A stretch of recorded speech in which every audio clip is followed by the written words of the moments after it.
Misa হত্যাকাণ্ড, দেশজুড়ে ক্ষোভ, দ্রুত বিচারের দাবি ঢাকার পল্লবীর ৮ বছর বয়সী শিশু রামিসা আক্তারের ধর্ষণ ও হত্যার ঘটনা সারা দেশে তীব্র আলোড়ন সৃষ্টি করেছে।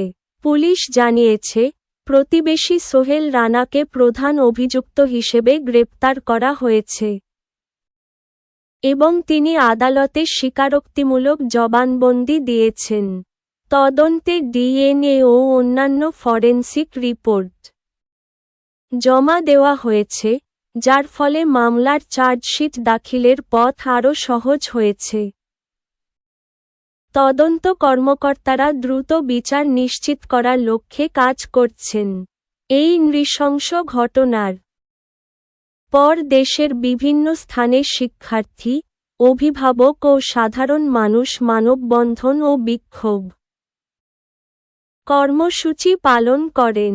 তারা অপরাধীদের